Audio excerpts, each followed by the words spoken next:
नमस्कार दोस्तों, आप सभी का स्वागत है हमारे चैनल सक्सेस की दुनिया में। आज हम आप सभी को रमा एकादशी की व्रत कथा सुनाएंगे। धार्मिक मान्यता है कि इस दिन भगवान विष्णु और माता लक्ष्मी का पूजन करने से साधक की सभी मनोकामनाएं पूर्ण होती हैं और जीवन में खुशहाली बनी रहती है। इसके साथ ही इस व्रत को करने से माँ लक्ष्मी प्रसन्न होकर घर में वास करती हैं। तो आइए कथा को प्रारंभ करते हैं। द्वापर युग में एक समय अर्जुन ने भगवान श्री कृष्ण से कहा, हे माधव, अब आप मुझे कार्तिक माह के कृष्ण पक्ष की एकादशी की कथा सुनाइए।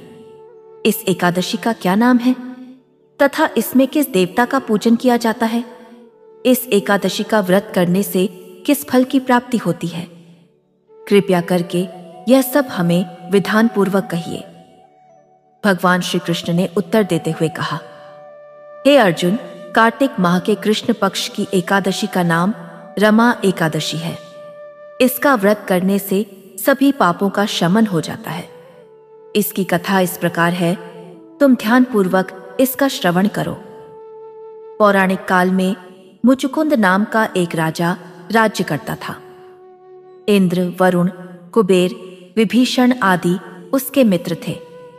वह बड़ा सत्यवादी तथा विष्णु भक्त था। उसकी चंद्रभागा नाम की एक कन्या थी, जिसका विवाह उसने राजा चंद्रसेन के पुत्र शोभन से कर दिया था। वह राजा एकादशी का व्रत भी बड़ी ही नियम से करता था और उसकी राज्य में सभी, यहाँ तक कि कठोर दासी भी, इस नियम का पालन करती थी। एक बार यह बात है कि शोभन अपनी ससुराल आया हुआ था। वह कार्तिक का महीना था। उसी मास में महापुण्यदायिनी रमा एकादशी आ गई। इस दिन सभी लोग व्रत रखते थे। चंद्रभागा ने सोचा कि मेरे पति तो बड़े ही कमजोर हृदय के हैं, वे एकादशी का व्रत कैसे करेंगे, जबकि पिता के यहाँ तो सभी को व्रत करने की आज्ञा है। यदि मेरे पति राजा की आज्ञा मानेंगे तो उन्हें बहुत कष्ट होगा। चंद्रभागा को जिस बात का डर था वही हुआ। राजा ने आदेश जारी किया कि इस समय उनका दामाद राज्य में पधारा हुआ है, अतः सारी प्रजा विधान पूर्वक एकादशी का व्रत करे। जब कार्तिक मास की दशमी आई तब राजप्रासाद की घोषणा सुनकर शोभन अपनी पत्नी के पास आ गया और बोला, हे प्रिय, तुम मुझे कुछ उपाय बतलाओ, क्योंकि मैं उपवास नहीं कर सकता। यदि मैं उपवास करूंगा तो अवश्य ही मर जाऊंगा। पति की बात सुनकर चंद्रभागा ने कहा, हे स्वामी, मेरे पिता के राज्य में एकादशी के दिन कोई भी भोजन नहीं कर सकता। यहाँ तक कि हाथी, घोड़े और अन्य पशु आदि भी अन्न जल ग्रहण नहीं करते। फिर भला मनुष्य कैसे भोजन कर सकते हैं? यदि आप उपवास नहीं कर सकते तो किसी दूसरे स्थान पर चले जाएं, क्योंकि यदि आप यहाँ रहेंगे तो आपको व्रत तो अवश्य ही करना पड़ेगा। पत्नी की बात सुनकर शोभन ने कहा, हे प्रिय, तुम्हारी राय उचित है, परंतु मैं व्रत करने के भय से किसी दूसरे स्थान पर नहीं जाऊंगा। मैं व्रत अवश्य ही करूंगा, परिणाम चाहे कुछ भी क्यों न हो। भाग्य में लिखे को भला कौन टाल सकता है। सभी के साथ शोभन ने भी एकादशी का व्रत किया और भूख और प्यास से अत्यंत व्याकुल होने लगा। सूर्य नारायण भी अस्त हो गए और जागरण के लिए रात्रि भी आ गई। रात भर काटना असहनीय दुख देने वाला था। दूसरे दिन सूर्य उदय होने से पूर्व ही भूख प्यास के कारण शोभन के प्राण पखेरु उड़ गए। राजा ने शोभन के मृत शरीर को जल में प्रवाहित कर दिया और अपनी पुत्री को आज्ञा दी कि वह सती न हो और भगवान विष्णु की कृपा पर भरोसा रखे। चंद्रभागा अपने पिता की आज्ञानुसार सती नहीं हुई। वह अपने पिता के घर रहकर एकादशी के व्रत करने लगी। उधर रमा एकादशी के प्रभाव से शोभन को जल से निकाल लिया गया और भगवान श्री हरि की कृपा से उसे मंदराचल पर्वत पर धन धान्य से परिपूर्ण तथा शत्रु रहित देवीपुर नाम का एक उत्तम नगर प्राप्त हुआ। उसे वहां का राजा बना दिया गया। उसके महल में रत्न तथा स्वर्ण के खंभे लगे हुए थे। राजा शोभन स्वयं रत्न तथा मणियों के सिंहासन पर सुंदर वस्त्र तथा आभूषण धारण किए हुए बैठे थे। गंधर्व तथा अप्सराएं नृत्य कर उसकी स्तुति कर रहे थे। उस समय राजा शोभन मानो दूसरा इंद्र प्रतीत हो रहा था। उन्हीं दिनों मुचुकुंद नगर में रहने वाला सोम शर्मा नाम का एक ब्राह्मण तीर्थ यात्रा के लिए निकला हुआ था। घूमते घूमते वह शोभन के राज्य में जा पहुंचा। वह ब्राह्मण उसको राजा का जमाई जानकर उसके निकट गया और राजा शोभन ब्राह्मण को देख आसन से उठ खड़ा हुआ और अपने ससुर तथा स्त्री चंद्रभागा की कुशल पूछने लगा। शोभन की बात सुनकर सोम शर्मा ने कहा, हे राजन, हमारे राजा कुशल क्षेम से हैं तथा आपकी पत्नी चंद्रभागा भी कुशल हैं। अब आप अपना वृत्तांत बतलाइए। आपने तो रमा एकादशी के दिन अन्न जल ग्रहण न करने के कारण प्राण त्याग दिए थे। मुझे बड़ा विस्मय हो रहा है कि ऐसा विचित्र और सुंदर नगर, जिसको न तो मैंने कभी सुना और न कभी देखा है, आपको किस प्रकार प्राप्त हुआ।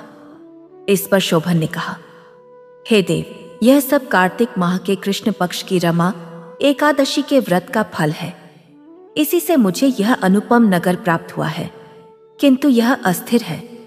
शोभन की बात सुनकर ब्राह्मण बोला, हे राजे, यह अस्थिर क्यों है और यह स्थिर किस प्रकार हो सकता है, सो आप मुझे समझाइए। यदि इसे स्थिर करने के लिए मैं कुछ कह सका तो वह उपाय मैं अवश्य ही करूंगा। राजा शोभन ने कहा, हे ब्राह्मण देव, मैंने यह व्रत विवश होकर तथा श्रद्धा रहित किया था। उसके प्रभाव से मुझे यह अस्थिर नगर प्राप्त हुआ है। परंतु यदि तुम इस वृत्तांत को राजा मुचुकुंद की पुत्री चंद्रभागा से कहोगे तो वह इसे स्थिर बना सकती हैं। राजा शोभन की बात सुनकर ब्राह्मण अपने नगर को लौट आया और उसने चंद्रभागा से सारा वृत्तांत कह सुनाया। इस पर राजकन्या चंद्रभागा बोली, हे ब्राह्मण देव, आप क्या वह दृश्य प्रत्यक्ष देखकर आए हैं या अपना स्वप्न कह रहे हैं। चंद्रभागा की बात सुनकर ब्राह्मण बोला कि राजकन्या, मैंने तेरे पति शोभन तथा उसके नगर को प्रत्यक्ष ही देखा है, किंतु वह नगर अस्थिर है। तुम कोई ऐसा उपाय करो जिससे वह स्थिर हो जाए। ब्राह्मण की बात सुनकर चंद्रभागा बोली, हे ब्राह्मण देव, आप मुझे उस नगर में ले चलिए। मैं अपने पति को देखना चाहती हूँ। मैं अपने व्रत के प्रभाव से उस नगर को स्थिर कर दूंगी। चंद्रभागा के वचनों को सुनकर वह ब्राह्मण उसे मंदिराचल पर्वत के पास वामदेव के आश्रम में ले गया।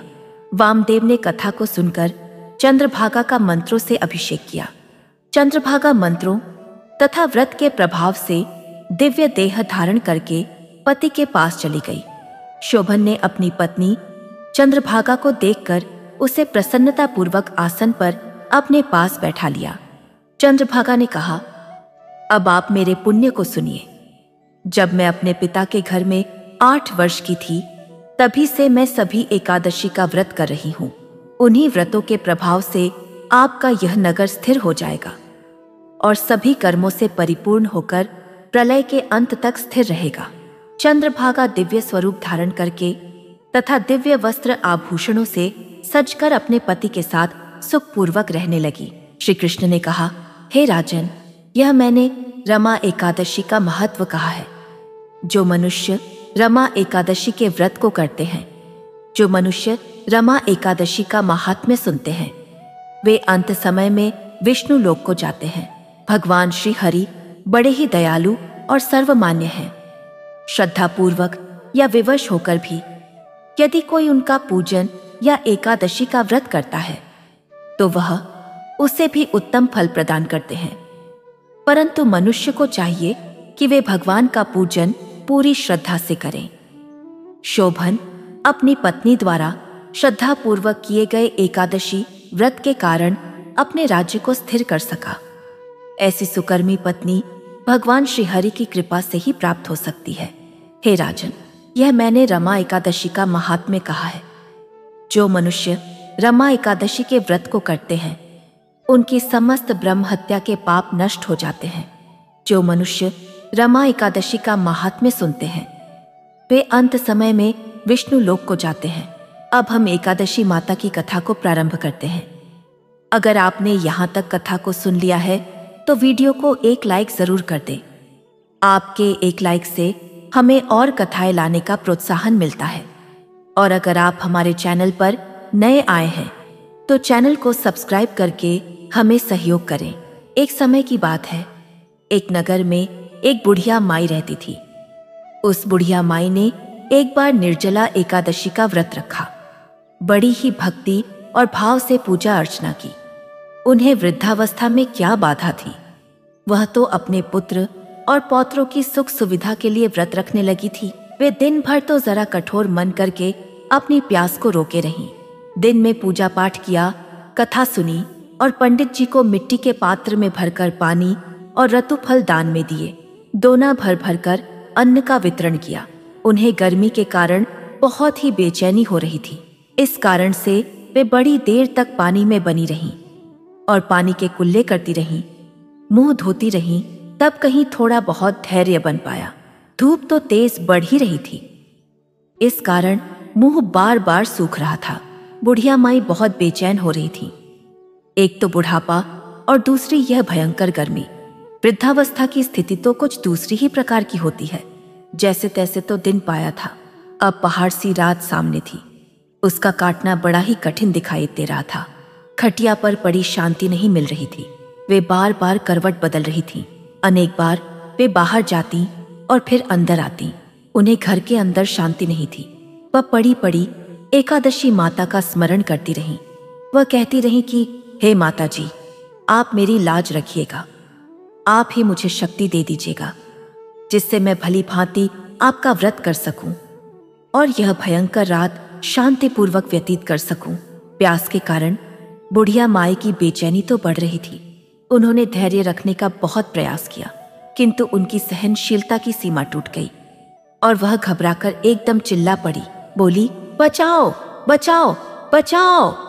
अम्मा का चिल्लाना सुनकर परिवार भर के नर नारी, बच्चे और पड़ोसी एकत्रित हो गए और बुढ़िया माई की खटिया के समीप पहुंच गए।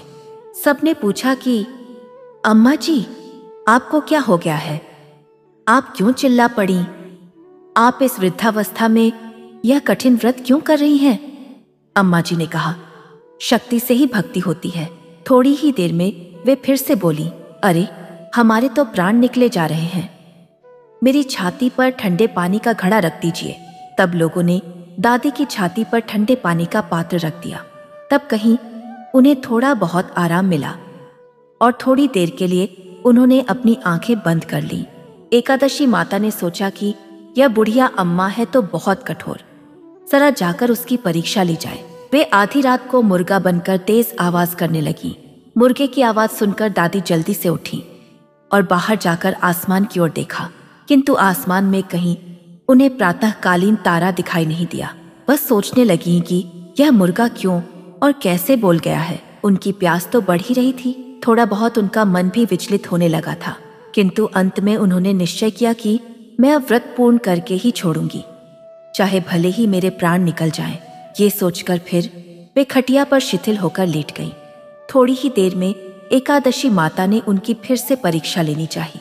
एक छोटी सी बालिका एक गिलास में शरबत लेकर उनके सिरहाने खड़ी हो गई और जोर से बोली, दादी, सवेरा हो गया है, आप हाथ मुंह धोकर शरबत पी लीजिए। पहले तो शरबत का गिलास देखकर उनका मन ललचाने लगा था, किंतु अचानक उन्हें व्रत का स्मरण हो आया और उन्होंने सोचा कि मैं किसी भी प्रकार से यह शरबत नहीं पी सकती हूँ, और वे शांतिपूर्वक अपनी खटिया पर लेट गई। फिर थोड़ी ही देर में उन्हें ऐसा लगा कि जैसे किसी ने उन्हें 12वें मील यानी 12 कोस दूर पटक दिया हो। वे बड़ी ही देर तक कराहती हुई भी हाथ पांव चलाती रहीं, किंतु उन्होंने अपने मुंह में पानी की एक बूंद भी नहीं जाने दी और दृढ़तापूर्वक अपना व्रत करती रहीं। थोड़ी ही देर में न जाने कहां से सामने आग जलने लगी, जिससे भारी गर्मी बढ़ने लगी। प्यास के कारण राहत खलने लगी, किंतु बुढ़िया माई का कुछ भी नहीं कर पाया, अर्थात उन्हें कोई हानि नहीं हुई। वह जहां की तहां मुस्कुराती हुई सी बैठी रही। थोड़ी ही देर में बाहर प्रकाश दिखाई देने लगा। ऐसा लगा कि जैसे सवेरा हो गया हो। बूढ़ी अम्मा ने जब बाहर निकलकर देखा तो समझ गई कि अभी सवेरा होने में 3-4 घंटे की देरी है। यह जानकर वे शांतिपूर्वक इधर उधर घूमने फिरने लगी। एकादशी माता को यह बात अच्छी तरह से समझ आ गई थी कि यह बुढ़िया माई किसी भी प्रकार से अपनी टेक नहीं छोड़ सकती है। वे उनके सत्यव्रत को अच्छी तरह से समझ गईं। सवेरा होते ही बुढ़िया माई ने स्नान किया, भगवान का पूजन पाठ किया, एकादशी माता की कथा सुनी, ब्राह्मणों को दक्षिणा देकर भोजन कराया। तब कहीं उन्होंने जल ग्रहण किया। कन्याओं को भोजन कराने के बाद अम्मा ने भोजन किया। उस श्रेष्ठ व्रत के प्रताप से बुढ़िया माई की आयु में वृद्धि हो गई। उनका घर परिवार हरा भरा हो गया। घर में अब उनकी कोई अभाव नहीं रहा। हर तरह की सुख साधनों से संपन्न हो गई। नाती नातिनों से उनका घर भर गया और वे उसी दिन से 12 मास की एकादशी का व्रत करने लगी। एकादशी माता के व्रत के प्रताप से इस संसार में हर प्रकार के सुख भोगकर वे वैकुंठ धाम को चली गईं। माता एकादशी का व्रत हर मनोकामना पूर्ण करने वाला है। आइए अब हम सुनते हैं माता तुलसी की एक विशेष ही रोचक कथा, जिसे कार्तिक मास में सुनना बहुत ही शुभ होता है। एक समय की बात है, कार्तिक महीने में सब औरतें तुलसी माता को सींचने जाया करती थीं। सब तो सींच कर आती, परंतु एक बुढ़िया आती और कहती कि हे तुलसी माता, मैं तेरा बिड़ला सींचूं, मुझे पीतांबर की धोती दे, मीठा मीठा घास दे, वैकुंठ में वास दे, चेतक की चाल दे, पर्दे की ओट दे, चंदन का काठ दे, रानी का राज दे, दाल भात का भोजन दे, ग्यारस की मौत दे और कृष्ण का कंधा दे। तब तुलसी माता यह सुनकर सूखने लगी। तो भगवान ने पूछा कि हे तुलसी, तुम क्यों सूख रही हो? तुलसी माता ने कहा, मेरे मन की मत पूछो। तो भगवान ने कहा कि अगर मैं यह बात नहीं पूछूंगा तो कौन पूछेगा? तो तुलसी माता ने कहा कि एक बुढ़िया आती है और कहती है, पीतांबर की धोती दे, मीठा मीठा घास दे, वैकुंठ में वास दे, चेतक की चाल दे, पर्दे की ओट दे, चंदन का काठ दे, रानी का राज दे, दाल भात का भोजन दे, ग्यारस की मौत दे और कृष्ण जी का कंधा दे।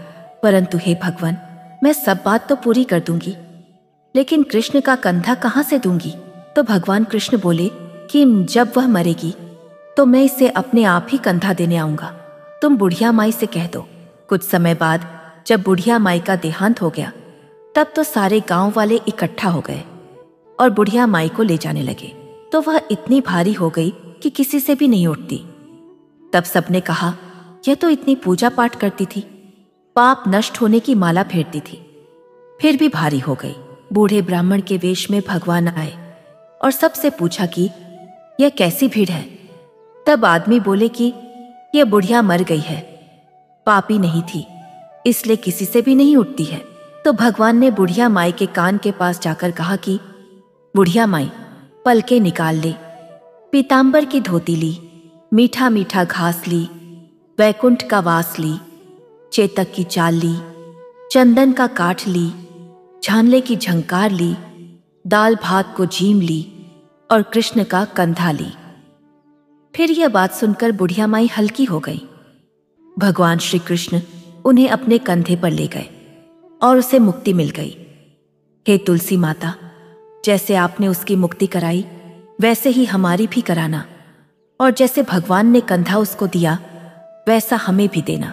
अब हम घर की लक्ष्मी, माँ लक्ष्मी की श्रद्धा पूर्वक की गई कथा सुनेंगे। इनको भूलना नहीं चाहिए। ऐसा कहा जाता है, भगवान विष्णु की कथा को सुना जा रहा है तथा माता लक्ष्मी की कथा सुनना चाहिए। एक गांव में एक साहूकार रहता था। साहूकार की एक बेटी थी।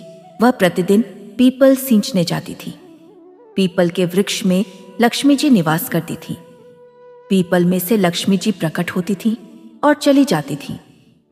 एक दिन लक्ष्मी जी ने साहूकार की बेटी से कहा, तू मेरी सहेली बन जा। तब लड़की ने कहा कि मैं अपने पिता से पूछकर कल बताऊंगी। साहूकार की बेटी ने घर जाकर अपने पिता को सारी बात बता दी। तब उसके पिताजी बोले, वह तो लक्ष्मी जी है, तू तो लक्ष्मी जी की बात मान ले, इससे और क्या ही तू लक्ष्मी जी की सहेली बन जा। दूसरे दिन वह लड़की सींचने गई। तब लक्ष्मी जी पीपल के पेड़ से निकल कर आईं और कहा, सहेली बन जा। तो लड़की ने कहा, बन जाऊंगी। और वे लोग पक्की सहेलियां बन गईं। लक्ष्मी जी ने सहेली से कहा, सखी तो कल मेरे घर भोजन पर आना। भोजन का न्योता दिया। घर आकर लड़की ने माता पिता को कहा कि मेरी सहेली लक्ष्मी जी ने मुझे खाने का न्योता दिया है। तब लड़की के पिता ने कहा कि सहेली की मान ली जाए, योग पर घर को संभाल कर जाना। वह लक्ष्मी जी के यहाँ भोजन करने गई तो लक्ष्मी जी ने उसे शॉल ओढ़ने के लिए दिया, रुपए दिए, सोने की चौकी दी, सोने की थाली में 36 प्रकार का भोजन दिया। भोजन करके जब वह जाने लगी तो लक्ष्मी जी ने पल्ला पकड़ लिया और कहा, हे सखी, मैं तेरे घर भोजन करने आऊंगी। तो उसने कहा, सखी जरूर आना। वह घर जाकर चुपचाप बैठी। तब पिता ने पूछा कि बेटी, सहेली के यहाँ से जब से तुम आई हो तुम उदास बैठी हो। तो उसने कहा, पिताजी, मेरे को लक्ष्मी जी ने इतना दिया, अनेक प्रकार के भोजन कराए, परंतु मैं कैसे भोजन खिलाऊंगी उन्हें? उनकी ऐसी आवभगत कैसे करूंगी? अपने घर में तो कुछ भी नहीं है। तब उसके पिताजी ने कहा कि गाय के गोबर से पीली मिट्टी से चौका लगाकर घर की सफाई कर लेना, 4 मुख वाला दिया जलाकर लक्ष्मी जी का नाम लेकर रसोई में बैठ जाना। लड़की पिताजी के कहे अनुसार सफाई करती लड्डू लेकर बैठ गई। उसी समय उसने देखा कि जल की रानी नहा रही थी। उसका 9 लाख का हार चील उठाकर ले गई और लड़की के घर वह 9 लाख का हार डाल दिया। बाद में वह हार को लेकर बाजार में गई और सामान लाने लगी तो सुनार ने पूछा कि क्या चाहिए? तब उसने कहा कि सोने की चौकी, सोने का थाल, लाल चुनरी दे, 2 मुहर दे और सामग्री दे जिससे 36 प्रकार का भोजन हो जाए। इतना सामान भी दे। सारी चीजें लेकर बहुत तैयारी की और रसोई बनाई। सहेली लक्ष्मी जी को बुलाया। उसने चौकों पर आसन बिछाया और कहा, सहेली चौकी पर बैठ जाओ। जब लक्ष्मी जी ने कहा, सहेली चौकी पर तो राजा महाराजा की भी नहीं बैठती, किसी के भी नहीं बैठती, तो उसने कहा कि मेरे यहाँ तो सखी बैठना पड़ेगा। तो वैसे लक्ष्मी जी चौकी पर बैठ गईं। तब उसने बहुत खातिर की, जैसे लक्ष्मी जी ने करी थी वैसे ही उसने करी। लक्ष्मी जी उस पर खुश हो गईं। घर में खूब धन के भंडार भर गए और लक्ष्मी जी ने आशीर्वाद दिया कि जो कोई भी लक्ष्मी जी की बैठी हुई तस्वीर की पूजा करेगा उसके घर में माँ लक्ष्मी सदैव निवास करेंगी। हे माता लक्ष्मी, जैसे तुमने साहूकार की बेटी को दिया वैसे सबको देना। कहते सुनते ही उसने अपने सारी परिवार को दिया। पीहर में देना, ससुराल में देना, बेटे पोते को देना। हे लक्ष्मी माता, सबका कष्ट दूर करना, दरिद्रता दूर करना, सबकी मनोकामना पूर्ण करना। हम उम्मीद करते हैं कि आप सभी को ये कथा पसंद आई होगी। अगर आप सभी को हमारी और कथाएं भी सुननी है तो हमारे चैनल को सब्सक्राइब जरूर करें, जिससे आप सभी को हमारे चैनल पर आने वाली सारी कथाएं समय अनुसार मिल जाएं। तो अब हम आपसे कल मिलते हैं एक नई कथा के साथ। तब तक के लिए प्रेम से बोलिए जय माता दी।